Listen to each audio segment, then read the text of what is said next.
Hello दोस्त, कैसे हो? उम्मीद करता हूँ अच्छे होंगे और अपनी पढ़ाई को बेहतर ढंग से कर रहे होंगे। आपके अपने यूट्यूब चैनल लर्न स्पेयर में आपका स्वागत है। आज हम बात करेंगे अपनी मैथ्स के नेक्स्ट टॉपिक की। आज हमारा टॉपिक है सात की विभाज्यता, यानी कि सात की डिविजिबिलिटी। सात की डिविजिबिलिटी की अगर मैं बात करूँ तो इतना इम्पोर्टेंट टॉपिक नहीं है हमारे लिए, लेकिन फिर भी आपको हम करवा दे रहे हैं क्योंकि आपको लगे नहीं कि हमारा कुछ भी डिविजिबिलिटी में कुछ बच रहा है। तो आज का टॉपिक हमारा है रूल ऑफ डिविजिबिलिटी। हम देखेंगे सात के कोई भी संख्या सात से कैसे डिविजिबल होगी। तो बात करते हैं अपनी रूल ऑफ डिविजिबिलिटी, यानी कि सात की डिविजिबिलिटी क्या है। अगर मैं सपोज करो यहाँ पे कोई संख्या आपको दे एग्जाम्पल के तौर पे यहाँ पे कोई संख्या लिखी हुई है, जैसे 343। ये संख्या हम आपसे बोले ये संख्या तीन से डिविजिबल है या नहीं, तो आप क्या बोलोगे? आप बोलोगे भैया इसके पहले हमें रूल देखना होगा, उसके बाद ही हम संख्या बता सकते हैं कि यह संख्या सात से डिविजिबल है या नहीं। तो हम क्या करेंगे, इसके लिए हमें क्या करना होता है, हमें लास्ट वाला अंक जो है उसको क्या करते हैं, हम लास्ट वाले अंक को डबल करते हैं। क्या करते हैं हम? लास्ट वाले अंक को डबल करते हैं। पहले लास्ट वाले अंक को हमने डबल किया, 3 दूनी 6, यानी कि इसका हुआ 6। 6 हुआ, 6 जो जितना हमें डबल किया यहाँ पे उतने यहाँ से हमें हमें माइनस करना होता है। हमने यहाँ पे 34 में से माइनस किया तो यहाँ पे हमें मिला 28। 28 ऐसे ही हम देखेंगे 28 हमारा सात से डिविजिबल है या नहीं। तो आप बोलोगे भैया सात से तो 28 पूरा पूरा डिविजिबल है। तो हम कह सकते हैं यह संख्या पूरी हमारी, यानी कि 343 जो संख्या हमारी थी पूरी पूरी 7 से डिविजिबल है। अर्थात हम कह सकते हैं कि इसमें सात का रूल की बात करता हूँ, कोई वैसा रूल नहीं होता है। तो हम अगर बात करते हैं तो ऐसे ही हम संख्या को क्या करते हैं, अगर सात की डिविजिबिलिटी हमें चेक करनी होती है तो हमें लास्ट वाला डिजिट, यानी कि जैसे यहाँ पे 3 है तो क्या करते हैं, इसको डबल करते हैं। और डबल करने के बाद इसमें से जो शेष संख्या मिलती बचती है यहाँ उसमें से माइनस करते हैं। माइनस करने के बाद हमारी जो संख्या, अगर यहाँ पर और भी संख्या ऐसे दे रखी होती तो हम क्या करते हैं, हम ऐसे ही डबल करके माइनस शेष में से माइनस करते, डबल करके फिर शेष में माइनस करते जाते।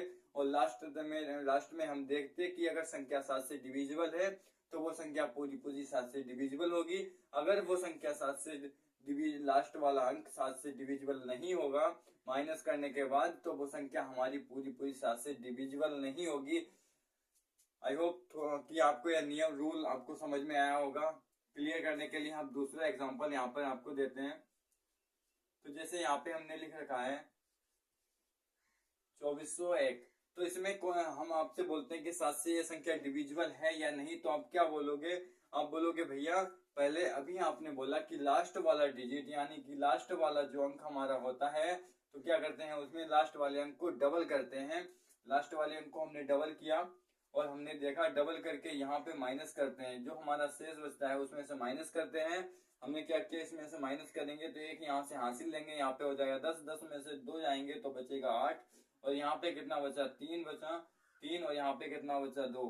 अब हम क्या करेंगे, यहाँ पे हमारी संख्या जो बची है 238 है। तो क्या करेंगे, फिर से यहाँ पर हम लास्ट वाला डिजिट जो होगा हमें डबल करेंगे इसको।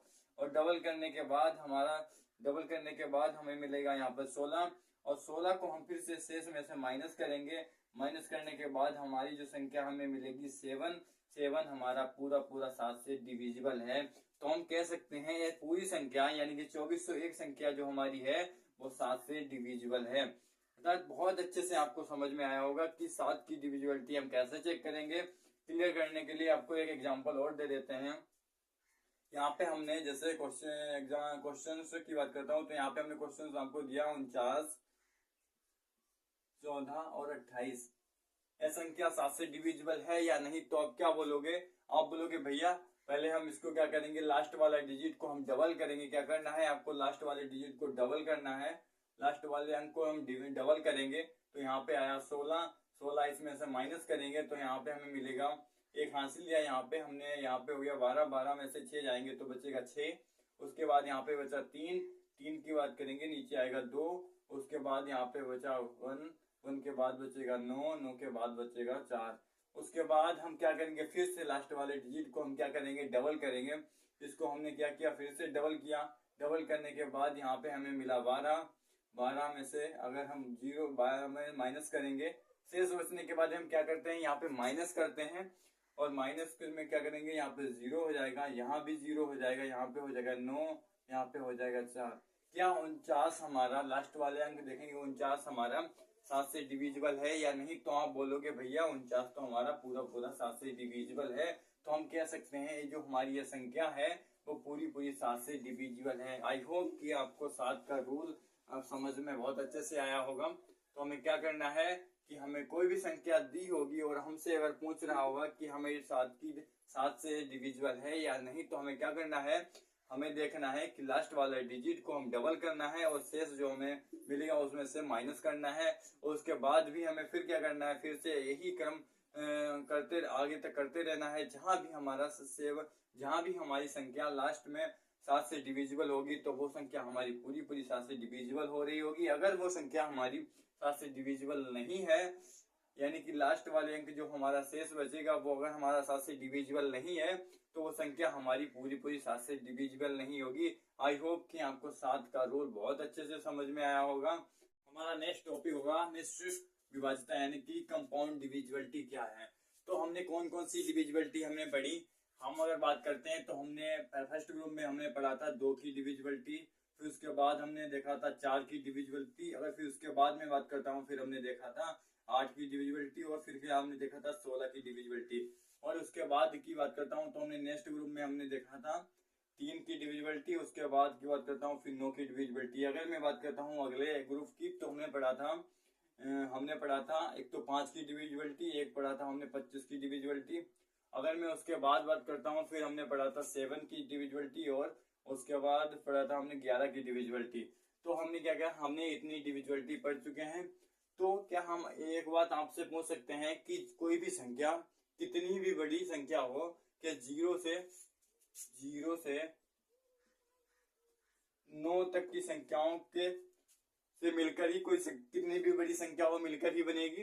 कितनी भी बड़ी संख्या आपको दे दें, क्या इनके अलावा कोई भी इन संख्या के अलावा कोई भी संख्या ऐसी है जो 0 से 9 तक की मतलब अलग संख्याओं से मिलकर बन सकती है? तो आप बोलोगे नहीं भैया, 0 से 9 तक ही संख्याओं से मिलकर ही कोई भी संख्या बनेगी, और ऐसे ही 0 से 9 तक की डिविजिबिलिटी से ही मिलकर कोई भी संख्या हो वो हमारी 0 से 9 तक ही मिलकर हमारी डिविजिबल मतलब डिवाइड कर रही होगी, कोई भी संख्या होगी। तो हमें क्या करना है, तो हमें करना है कि अगर मैं बात करता हूँ मिश्रित डिविजिबिलिटी की, तो आप बोलोगे भैया हमने इतनी डिविजिबिलिटी पढ़ ली, हमने बहुत से। अगर मैं बात करता हूँ आपसे कि 6 की डिविजिबिलिटी बताओ आप, क्या कि 6 की डिविजिबिलिटी क्या है, यानी कि 6 से कोई भी संख्या डिविजिबल है या नहीं? तो आप क्या बोलोगे भैया 6 से डिविजिबल, 6 का रूल तो आपने बताया नहीं। तो आप क्या करेंगे, 6 की डिविजिबिलिटी की अगर मैं बात करता हूँ तो 6 की डिविजिबिलिटी के लिए कोई रूल नहीं होता। अगर जो डिविजिबिलिटी हमने पढ़ी है उसी में फैक्टराइज करके, और जिसकी डिविजिबिलिटी हमने पढ़ी है उसी की डिविजिबिलिटी हम लगा के हम 6 की डिविजिबिलिटी देखते हैं। तो कैसे करेंगे, 6 को ऐसे फैक्टर्स में तोड़ो जिसकी डिविजिबिलिटी हमने पढ़ रखी हो।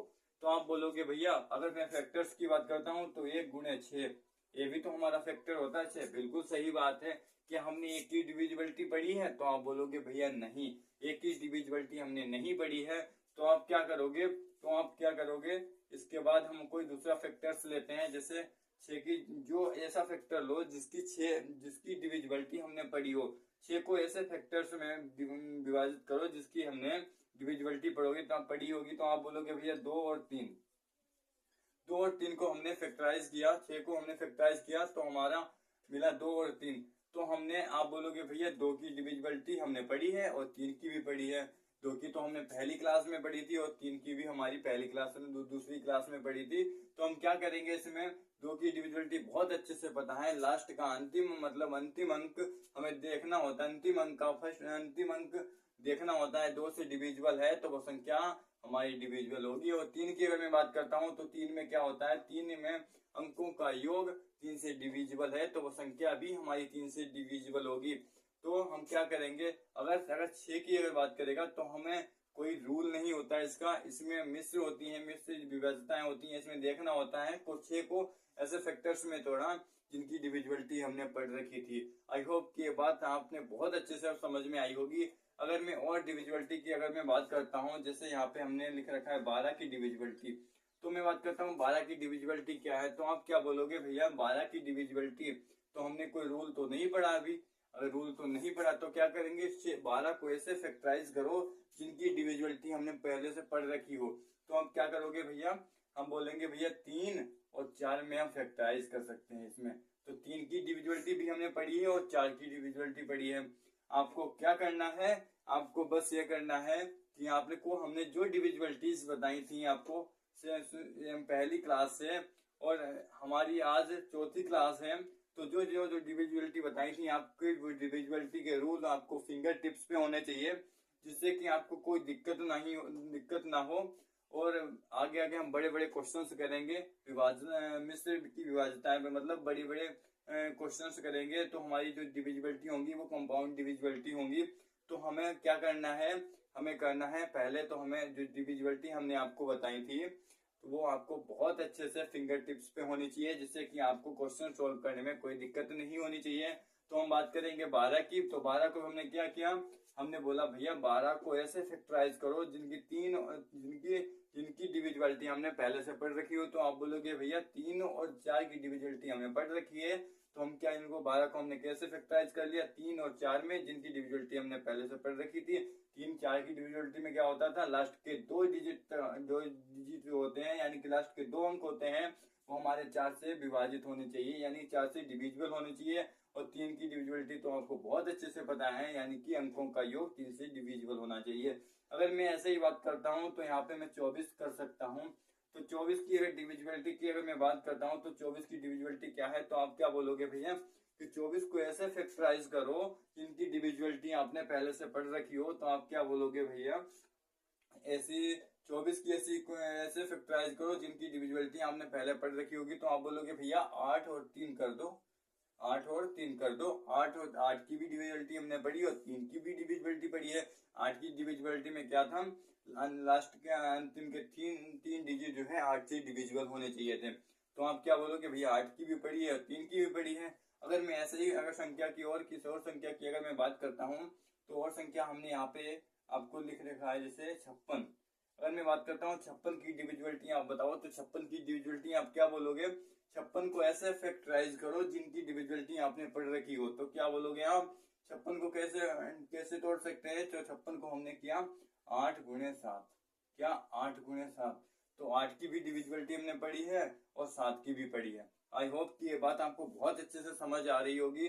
आपको क्या करना है, कोई भी नई डिविजिबिलिटी आपको दे दे तो आपको देखकर डरना नहीं है। बस क्या करना है, लास्ट के ऐसे संख्या को उस डिविजिबिलिटी को, मतलब जिस भी डिविजिबिलिटी के लिए बोल रहा है वो उसको हमें ऐसे फैक्टराइज करना है जिसकी डिविजिबिलिटी हमने पहले पढ़ रखी हो। तो क्या करेंगे, हमने जैसे यहाँ पे 56 है, 56 की डिविजिबिलिटी हमने नहीं पढ़ी है, तो हम क्या करेंगे 56 को ऐसे फैक्टराइज करेंगे जिनकी डिविजिबिलिटी हमने पहले पढ़ रखी हो। तो आप बोलोगे भैया 8 और 7 कर दिया। 8 और 7 को हमने बहुत आसान वे में हमने सीखा था कि 8 से कौन सी संख्या डिविजिबल होती है और 7 से कौन सी डिविजिबल होती है। आई होप कि ये बात आपको बहुत अच्छे से समझ में आई होगी। अगली डिविजिबिलिटी की अगर मैं बात करता हूँ तो 63 हो गई।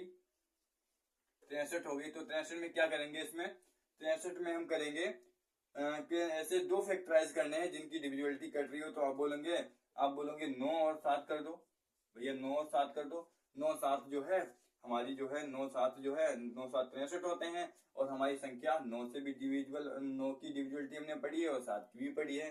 अगर ऐसे ही मैं बात करता हूँ यहाँ पे, अगर ऐसे ही मैं बात करता हूँ तो 88 हो गया। अगर मैं 88 की डिविजिबिलिटी की बात करता हूँ तो आप बोलोगे भैया 88 को ऐसे फैक्टर में विभाजित करो, ऐसे फैक्टर में तोड़ो कि जिनकी डिविजिबिलिटी हमने पहले से पढ़ रखी हो। तो आप बोलोगे भैया हम 11 और 8 कर सकते हैं, क्या 11 और 8 कर सकते हैं। 11 की भी हमने डिविजिबिलिटी बहुत अच्छे से पढ़ी है और 8 की भी बहुत अच्छे से पढ़ी है। उसके बाद अगर मैं बात करता हूँ 99 हो गया। अगर 99 की बात करता हूँ तो आप बोलोगे भैया अब तो हमारे माइंड में फिक्स हो गया, आपको बताने की जरूरत नहीं है, हम वैसे भी अपने माइंड से भी कर सकते हैं। तो कैसे करेंगे हम, तो कैसे करेंगे भैया, इसको दो ऐसे दो फैक्टराइज कर सकते हैं, जैसे 11 और 9 कर सकते हैं। बहुत बढ़िया, 11 और 9 कर सकते हो आप।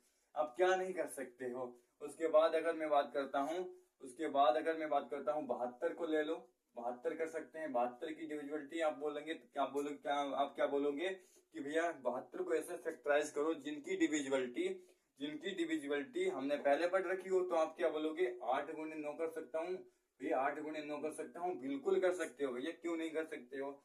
इसके अलावा अगर मैं बात करता हूँ, अगर यहाँ पे मैं 44 कर दूं, अगर मैं यहाँ पे 44 कर रहा हूँ, तो क्या 44 को ऐसा फैक्टराइज करो जिनकी डिविजिबिलिटी हमने पहले पढ़ रखी हो। तो आप क्या बोलोगे भैया, 11 गुणे हम 4 ले सकते हैं। 11 की डिविजिबिलिटी भी पढ़ी है और 4 की डिविजिबिलिटी भी हमने पढ़ी है। आई होप यह बात आपको बहुत अच्छे से समझ में आई होगी। अगर मैं बात करता हूँ, आपको कैसी भी नई डिविजिबिलिटी आपको मिल जाए, लेकिन आपको डरना नहीं है। आपको देखना है कि हम किस ऐसी कौन सी इसको कैसे मतलब इस डिविजिबिलिटी को कैसे डिविजिबल कर सकते हैं। अगर हम पहले उस संख्या को डिविजिबल करें यानी कि फैक्टराइज करेंगे जिसकी डिविजिबिलिटी हमने पहले पढ़ रखी है, तो आपको बिल्कुल भी डरना नहीं है। बस आपने क्या करना है, बस आपने डिविजिबिलिटी को फैक्टराइज करना है और ऐसी डिविजिबिलिटी फैक्टराइज करना है जिसकी डिविजिबिलिटी हमने पहले पढ़ रखी हो। आई होप ये बात आपको बहुत अच्छे से समझ में आई होगी। अगर मैं एग्जाम के पॉइंट ऑफ व्यू से देखूं तो बहुत ही अगर कुछ इम्पोर्टेंट मैं आपको बता दे रहा हूँ। 6 की डिविजिबिलिटी की अगर मैं बात करता हूँ तो इम्पोर्टेंट है, और अगर मैं बात करता हूँ 63 की, ये भी बहुत इम्पोर्टेंट है। और अगर मैं इसकी अगर 88 की बात करता हूँ तो ये भी हमारी मोस्ट इम्पोर्टेंट है। और अगर मैं 99 की बात करता हूँ तो ये भी हमारी मोस्ट इम्पोर्टेंट है। और अगर मैं बात करता हूँ 72 की, ये मोस्ट इम्पोर्टेंट है और अधिकतर एग्जाम में हमारी ये 72 की डिविजिबिलिटी पूछी जाती है। तो हमें क्या करना है, हमें देखना है कि कौन सी हम इसको दो फैक्टराइज कर सकते हैं जिसकी डिविजिबिलिटी हमें पहले से पता हो, जो हम पहली क्लासों में पढ़ के आ रहे हैं। ठीक है, आई होप ये बात आपको बहुत अच्छे से समझ में आई होगी। अब हम बात करेंगे अपने क्वेश्चंस की। क्वेश्चंस कैसे करेंगे इस पे। यहाँ पे हमने क्वेश्चन लिख रखे हैं, तो कैसे करेंगे क्वेश्चन को। 987x54 संख्या 6 से पूर्ण विभाजित है तो x का क्या मान होगा। तो आप क्या करेंगे, आपको क्या करना है, आपको संख्या एक बार फिर से पढ़ना है कि 987x54 संख्या 6 से पूर्ण विभाजित है तो x का मान क्या होगा। तो आपको क्या करना है, आपको 6 की डिविजिबिलिटी चेक करनी है। 6 की डिविजिबिलिटी में क्या करना है, आपको तो कोई रूल तो बताया नहीं, इसमें फिक्स कोई रूल नहीं होता। तो कैसे करेंगे, 6 को ऐसे फैक्टराइज करो, यानी कि 6 को ऐसे फैक्टराइज करो जिनकी डिविजिबिलिटी आपने पढ़ रखी हो। या हम कह सकते हैं 6 को ऐसे फैक्टर्स में बांटो, डिवाइड काटो, या 6 को ऐसे फैक्टर्स में तोड़ो जिनकी डिविजिबिलिटी आपने पहले पढ़ रखी हो। तो आप क्या करोगे, आप करोगे 2 गुणे 3, यानी कि 2 की डिविजिबिलिटी भी हमने पढ़ रखी है और 3 की भी डिविजिबिलिटी पढ़ रखी है। तो वो संख्या हमारी 6 से अगर डिविजिबल है तो वो हमारी 2 से भी डिविजिबल होनी चाहिए और 3 से भी डिविजिबल होनी चाहिए। तो हम क्या करेंगे, उसके लिए हमें 2 की डिविजिबिलिटी आनी चाहिए और 3 की डिविजिबिलिटी आनी चाहिए। तो 2 की डिविजिबिलिटी की अगर मैं बात करता हूँ, हमने पहली क्लास से हमने पढ़ा था कि लास्ट का जो अंतिम अंक होता है, यानी कि जो अंतिम अंक होता है वो 2 से डिविजिबल है, तो वो संख्या हमारी 2 से डिविजिबल है। अगर मैं 3 की बात करता हूँ तो 3 से 1 की बात करता हूँ तो 3 की डिविजिबिलिटी थी, 3 की संख्या अगर 3 से डिविजिबल है, कोई भी संख्या 3 से डिविजिबल है तो पहले उसके अंकों का योग 3 से डिविजिबल होना चाहिए, तभी वो संख्या हमारी 3 से डिविजिबल होगी। ऐसा नहीं है कि वो संख्या 2 से डिविजिबल है और 3 से नहीं है तो वो संख्या हमारी 6 से डिविजिबल नहीं होगी, या ऐसा है 3 से डिविजिबल है और 2 से नहीं है फिर भी हमारी संख्या 6 से डिविजिबल नहीं होगी। हमें 6 से डिविजिबल करने के लिए संख्या 2 और 3 दोनों से ही डिविजिबल होना पड़ेगा, तभी हमारी संख्या 6 से डिविजिबल होगी। तो संख्या क्या थी हमारी, यहाँ पे करते हैं। तो संख्या हमारी है 987x54। पहले हम क्या करेंगे, पहले हम चेक करते हैं 2 की डिविजिबिलिटी। 2 की डिविजिबिलिटी कैसे चेक करेंगे, लास्ट का अंक जो होगा, यानी कि लास्ट का जो अंतिम अंक होगा, या अंतिम अंक बोल सकते हैं, अंतिम अंक जो होगा वो 2 से डिविजिबल होना चाहिए। क्या 4 हमारा 2 से डिविजिबल है? तो आप बोलोगे भैया बिल्कुल डिविजिबल है। तो हम कह सकते हैं यह संख्या 2 से तो डिविजिबल है, लेकिन हमें 3 से, फिर मैं क्या करूंगा, 2 से डिविजिबल है और फिर हम क्या करेंगे, 3 से डिविजिबल करेंगे इस संख्या को। अगर संख्या हमारी 3 से भी डिविजिबल हो गई तो हमारी संख्या पूरी पूरी 6 से डिविजिबल है। तो हम उसके लिए क्या करेंगे, हमें 3 से डिविजिबल करने के लिए हम 9 का रूल भी लगा सकते हैं। 9 का रूल क्यों लगा सकते हैं, हमने आपको क्लास में बताया था कि अगर किसी भी संख्या कोई भी 9 से, अगर कोई भी संख्या 9 से डिविजिबल है तो वो संख्या 3 से भी डिविजिबल होगी। नोट करके आपको लिखवाया था हमने कि जो संख्या हमारी 9 से डिविजिबल है वो संख्या हमारी 3 से भी डिविजिबल होगी। और हमने एक नोट करके ये भी लिखवाया था आपको कि जो संख्या हमारी 3 से डिविजिबल होगी वो जरूरी नहीं कि वो 9 से भी डिविजिबल होगी। अगर आप क्लास में शुरुआत से बने हुए तो आपको बहुत अच्छे से समझ में आ रहा होगा। तो हम क्या करेंगे, हम पहले 2 की डिविजिबिलिटी तो हमने चेक कर ली, 2 से तो कट रही है, या 3 से भी कट रही है क्या? तो हम क्या करेंगे, हम यहाँ से 9 को हटाएंगे। यहाँ भी हमें 9 का सम बन रहा होगा, अंकों का योग 9 बन रहा होगा, वहां हम हटा देंगे क्योंकि हमारी अगर 9 से भी डिविजिबल होगी, जो 9 से डिविजिबल होगी वही संख्या हमारी 3 से भी डिविजिबल होगी। तो हम 9 को हटा दिया हमने, यहाँ पे 5 और 4 को भी हटा देंगे हम। तो 5 और 4 9 मिलके 2 9 बनते हैं। तो उसके बाद 8 7 कितना हुआ, 15 हुआ। यहाँ पे कितना हुआ, 15 हुआ। 15 प्लस x हुआ, यहाँ पे 15 प्लस x हुआ। अगर मैं बात करता हूँ तो 3 से डिविजिबल होने के लिए क्या करना होगा, ऑप्शन से ले, ऑप्शन की मदद करते हैं। तो x का मान क्या होगा, x का मान अगर हम 2 रखते हैं यहाँ पे तो 15 और 2 कितना हो जाएगा, 17। 17 क्या 3 से डिविजिबल है? तो आप बोलोगे भैया 17 तो डिविजिबल नहीं है, तो हमारा ये वाला ऑप्शन तो नहीं हो सकता। फिर हम क्या करेंगे, 15 और फिर 3 लेंगे। 15 और 3 18, कितना हो जाएगा, x की जगह पे हमने 3 लिया तो कितना हो जाएगा, 18 हो जाएगा। 18 की बात करता हूँ तो 3 से पूरा डिविजिबल है। तो हम कह सकते हैं ये हमारा ऑप्शन हो सकता है। और ऑप्शन आप चेक करके देखेंगे, कोई भी संख्या और कोई भी हमारा 3 से डिविजिबल नहीं होगा और कोई भी हमारा ऑप्शन सही नहीं होगा। तो हम कह सकते हैं x का क्या मान हुआ, x का मान की बात करता हूँ तो x का मान कितना हुआ, 3। आई होप कि ये बात आपको बहुत अच्छे से समझ में आई होगी। एक बार फिर से रिपीट कर देते हैं। क्या था क्वेश्चन हमारा था, 987x54 संख्या 6 से पूर्ण विभाजित है तो x का क्या मान होगा। तो आप क्या करेंगे, आपने क्या करना है, 6 की डिविजिबिलिटी चेक करनी है। 6 का रूल नहीं होता कोई, तो हम क्या करेंगे, 6 को ऐसे फैक्टराइज किया हमने जिनकी डिविजिबिलिटी हमने पहले पढ़ रखी थी। हमने क्या किया, 2 और 3 में फैक्टर्स बना लिए, इसकी 2 की भी डिविजिबिलिटी हमने पढ़ रखी और 3 की भी डिविजिबिलिटी पढ़ रखी है। तो हम क्या करेंगे, 2 की बात करता हूँ तो 2 का लास्ट का अंक हमने चेक किया, लास्ट का अंक कितना हुआ, 4 हुआ। 4 हमारा 2 से डिविजिबल है, तो हम कह सकते हैं ये संख्या 2 से तो डिविजिबल है। और अगर मैं फिर 3 से चेक करूंगा तो 3 से चेक करने के लिए हमने क्या किया, जो संख्या 9 से डिविजिबल होगी तो वो हमेशा जो संख्या 9 से डिविजिबल होगी तो वो संख्या हमेशा 3 से भी डिविजिबल होगी। तो हमने क्या किया, यहाँ पे हमने जहां भी हमें अंकों का सम यानी कि अंकों का योग जो हमारा 9 बन रहा था, हमने उसको पहले काट दिया जिससे कि हमें ज्यादा दिक्कत ना हो। अगर आप वैसे भी जोड़ के सारा करना चाहें फिर भी आप वैसे भी कर सकते हैं। हमने शॉर्ट करने के लिए इस वजह से हमने अंकों का योग करके 9 को काट दिया। फिर उसके बाद हमने 9 को यहाँ से भी, यहाँ पे अंक 9 बन रहा मिल रहा था, यहाँ भी हमने काटा। फिर 5 और 4 9 मिल रहा था, इसको भी काटा। उसके बाद हमें यहाँ पे मिला 8 और 7 15, 15 प्लस x हुआ। फिर हमने थोड़ा x की अगर बात यहाँ पे बात करते हैं तो फिर हमने ऑप्शन की हेल्प ली। यहाँ पे ऑप्शन देखा हमने, ये तो करेक्ट नहीं है। फिर यहाँ पे हमने 3 लिया तो 3 हमारा 18 होने के बाद 18 पूरा 3 से डिविजिबल है। तो हम कह सकते हैं हमारा जो ऑप्शन होगा ये राइट होगा। आई होप कि आपको बहुत अच्छे से समझ में आया होगा। हम चलते हैं अपने नेक्स्ट क्वेश्चन की ओर। हमारा नेक्स्ट क्वेश्चन कौन सा है, ये वाला है। तो क्वेश्चन कौन सा था, 5341x संख्या 12 से विभाज्य है तो x का क्या मान होगा।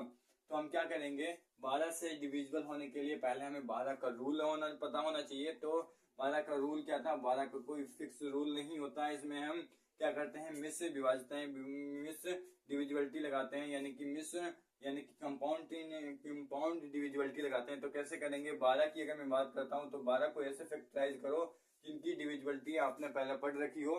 तो आप क्या बोलोगे, भैया हमने 12 को 4 और 3 में फैक्टराइज कर लिया। तो किसमें, 4 और 3 में। 4 और 3 में फैक्टराइज करने के बाद हमने 4 की भी डिविजिबिलिटी बहुत अच्छे से पढ़ी है और 3 की भी डिविजिबिलिटी बहुत अच्छे से पढ़ी है। तो संख्या क्या है हमारी, तो हम क्या करेंगे, संख्या हमारी है 5 5 3 4 1 x, हमारी ये संख्या है। तो हम क्या करेंगे इसमें, हमें इसमें क्या करना है, इसमें हम पहले 4 की डिविजिबिलिटी चेक करेंगे, 4 की डिविजिबिलिटी क्या है, उसके बाद हम 3 की डिविजिबिलिटी चेक करेंगे। तो 4 की डिविजिबिलिटी हम बाद में भी चेक कर सकते हैं, पहले हम क्या करेंगे 3 की डिविजिबिलिटी चेक करेंगे।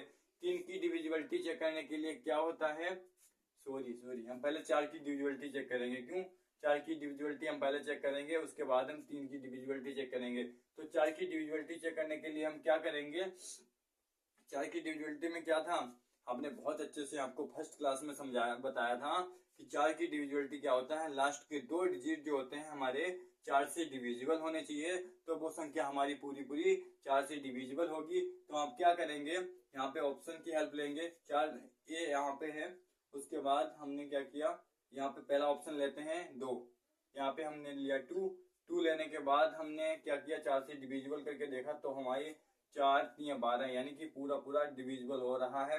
क्या हमारा 2 3 से भी डिविजिबल हो रहा है। अगर x का यहाँ पे हमने यहाँ पे संख्या लिख ली हमने, यहाँ पे 5 3 4 1 और 2, ये संख्या अगर हमारी 4 से तो डिविजिबल हुई, क्या अगर हमारी संख्या 3 से भी डिविजिबल हो गई तो वो संख्या हमारी पूरी पूरी 12 से डिविजिबल होगी। तो हम क्या करेंगे, 3 से डिविजिबल करने के लिए हमने क्या किया, हमने अंकों का योग किया, 5 3 8 और 4 12, 12 और 2 14, 14 1 15, अंकों का योग कितना हुआ 15। 15 क्या 3 से डिविजिबल है, तो आप बोलोगे भैया बिल्कुल डिविजिबल है, बिल्कुल डिविजिबल है। तो क्या संख्या हमारी 12 से डिविजिबल है, तो आप बोलोगे बिल्कुल डिविजिबल है। तो इसका ऑप्शन कौन सा हो जाएगा, हमारा ए वाला ऑप्शन बिल्कुल राइट हो जाएगा, बिल्कुल करेक्ट हो जाएगा। बात करते हैं अपने नेक्स्ट क्वेश्चन की। नेक्स्ट क्वेश्चन क्या है हमारा,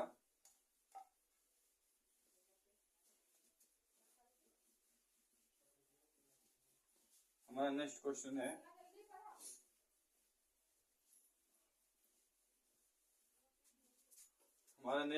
है यहाँ पे, यदि n एक प्राकृतिक संख्या है तो n और n और ब्रैकेट में n+1 और ब्रैकेट n+2 हमेशा किससे विभाजित हो सकती है। तो हम क्या बोलेंगे, हमने बोला यहाँ पे हमेशा किससे विभाजित होगी, तो हमारी संख्या हमेशा 6 से विभाजित होगी। 6 से क्यों विभाजित होगी, तो आपको बताते हैं कि इसमें आप क्या करोगे, n हमेशा क्या होगा, एक इवन मिलेगा, पहले एक इवन मिलेगा, इसमें हमें एक इवन के बाद मतलब एक सम मिलेगा और एक क्या मिलेगा, सम एक हमें मिलेगा ओड, क्या मिलेगा ओड मिलेगा, यानी कि एक विषम मिलेगा। तो कैसे एग्जांपल से आपको बहुत अच्छे से क्लियर होगा। तो कैसे करेंगे हम, थोड़ा सा ऊपर करते हैं यहाँ पे, जैसे n एक प्राकृतिक संख्या है तो क्या करेंगे, n के लिए n एक प्राकृतिक संख्या है तो n और n+1 और n+2 हमेशा किससे डिविजिबल होगा। तो हमारा अगर मैं बात करता हूँ n, अगर हम कोई भी एनी नंबर लिख लेते हैं कि वो क्रमागत होनी चाहिए, कैसी क्रमागत होनी चाहिए, इसका मतलब है क्रमागत, n मतलब n होना चाहिए +1 होना चाहिए, इसका मतलब है क्रमागत संख्या होनी चाहिए, क्या क्रमागत होनी चाहिए संख्या, क्या क्रमागत होनी चाहिए, क्रमागत मतलब कंजुगेटिव नंबर होना चाहिए। तो कैसे करेंगे हम, अगर यहाँ पे हमने 1 लिया इंटू 2 लिया और 3 लिया, इसमें एक हमें 2 और 3 मतलब 6 मिलेगा, तो हमें पूरा 6 से हमें एक तो 2 का फैक्ट 2 एक तो 2 मिल रहा है यहाँ पे और एक 3 मिलेगा, तो हम कह सकते हैं ये हमारा पूरा 6 से डिविजिबल होगा। ठीक है, अगर मैं और एग्जांपल की अगर मैं बात करता हूँ, तो एग्जांपल जैसे मैंने यहाँ पे कर लिया 8 लिख लिया, 9 लिख लिया और 10 लिख लिया, इसमें हमें एक 2 मिलेगा और इसमें एक हमें 3 मिलेगा। हम कह सकते हैं यह संख्या हमारी फिर भी हमारी, आप करके देख लेना, आप हमेशा संख्या 6 से डिविजिबल होगी, किससे 6 से डिविजिबल होगी। एनी नंबर आप क्रमागत 3 क्रमागत एनी नंबर ले सकते हैं, कोई भी संख्या ले लो, 3 नंबर 3 अंक क्रमागत ले ले तो वो संख्या हमेशा जहां भी क्रमागत 3 अंक की बात करेगा, ये से इसका मतलब यही है 3 क्रमागत अंक। अगर यहाँ पर n+n की फॉर्म में आपको लिख रखा है, लेकिन इसका मतलब है 3 क्रमागत नंबर, जैसे 1 2 3 या 8 9 10 या 11 12 13 आप ऐसे करेंगे तो उसका जो वो हमारी संख्या डिविजिबल होगी हमेशा किससे होगी, 6 से डिविजिबल होगी। आई होप कि ये क्वेश्चन आपको बहुत अच्छे से समझ में आया होगा।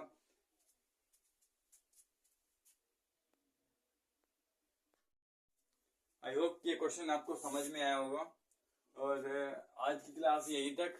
Thank you. और बात करते हैं कल की क्लास। कल की क्लास में हम आगे पढ़ेंगे। हम बहुत डीप जाके डिविजिबिलिटी में पढ़ रहे हैं, तो कल हमारा नेक्स्ट टॉपिक होगा, कुछ क्वेश्चंस होंगे, उसके बाद हम क्लास को एंड करेंगे। हमारा मतलब टॉपिक एंड खत्म होगा, रूल ऑफ डिविजिबिलिटी। तो आज का टॉपिक यहीं तक। Thank you.